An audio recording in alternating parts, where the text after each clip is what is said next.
Let us go then, you and I, when the evening is spread out against the sky like a patient etherized upon a table. Let us go through certain half-deserted streets, the muttering retreats of restless nights in one-night cheap hotels and sawdust restaurants with oyster shells. Streets that follow like a tedious argument of insidious intent to lead you to an overwhelming question. Oh, do not ask, what is it? Let us go and make our visit. In the room the women come and go, talking of Michelangelo. The yellow fog that rubs its back upon the window panes, the yellow smoke that rubs its muzzle on the window panes, licked its dung into the corners of the evening, lingered upon the pools that stand in drains, let fall upon its back the soot that falls from chimneys, slipped by the terrace, made a sudden leap, and seeing that it was a soft October night, curled once about the house and fell asleep. And indeed there will be time for the yellow smoke that slides along the street, rubbing its back upon the window panes. There will be time to prepare a face to meet the faces that you meet. There will be time to murder and create, and time for all the works and days of hands that lift and drop a question on your plate. Time for you and time for me, and time yet for 100 indecisions, and for 100 visions and revisions, before the taking of a toast and tea. In the room the women come and go, talking of Michelangelo. And indeed there will be time to wonder, do I dare, and do I dare? Time to turn back and descend the stair with a bald spot in the middle of my hair. They will say how his hair is growing thin. My morning coat, my collar mounting firmly to the chin, my necktie rich and modest, but asserted by a simple pin.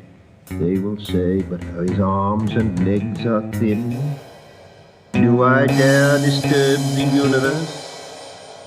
In a minute there is time for decisions and revisions which a minute will reverse. For I have known them all already, known them all, have known the evenings, mornings, afternoons. I have measured out my life with coffee spoons. I know the voices dying with a dying fall beneath the music from a farther room. So how should I presume? And I have known the eyes already, known them all, the eyes that fix you in a formulated phrase.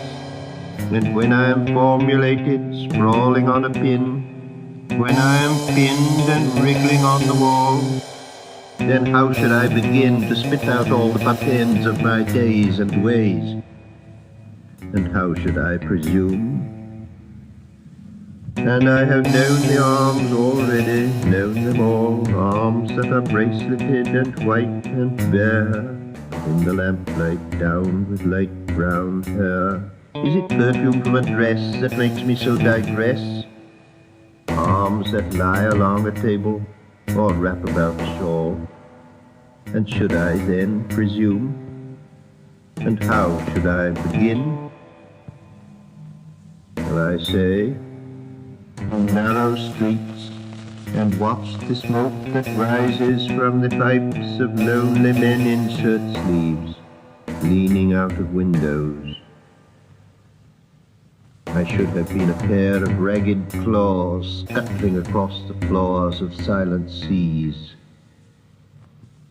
And the afternoon, the evening, sleeps so peacefully, smoothed by long fingers, asleep, tired, or it malingers, stretched on the floor here beside you and me. Should I, after tea and cakes and ices, have the strength to force the moment to its crisis?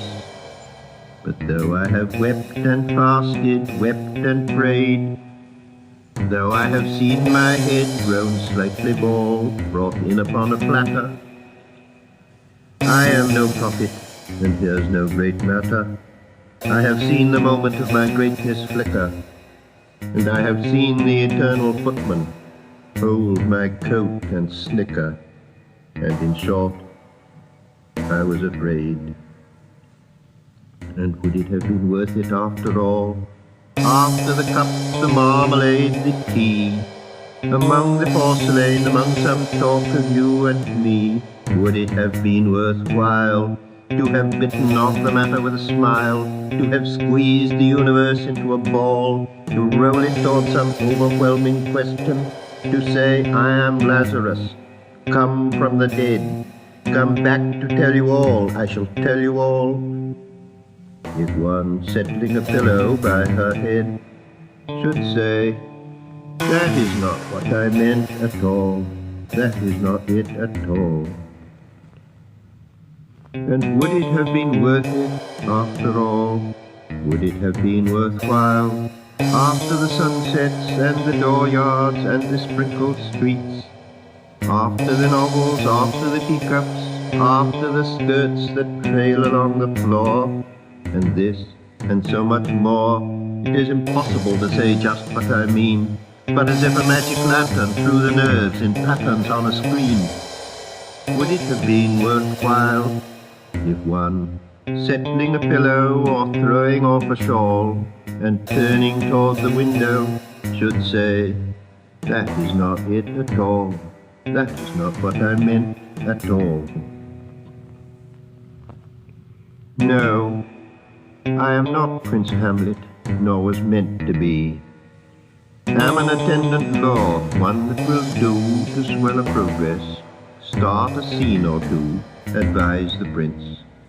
No doubt an easy tool, deferential, glad to be of use, politic, cautious and meticulous, full of high sentence but a bit obtuse, at times indeed, almost ridiculous, almost at times the fool.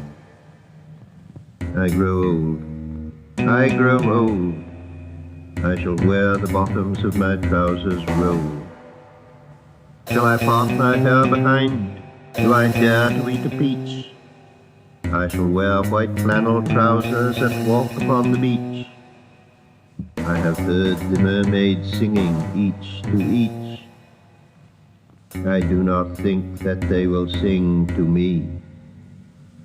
I have seen them riding seaward on the waves, combing the white hair of the waves blown back when the wind blows the water white and black.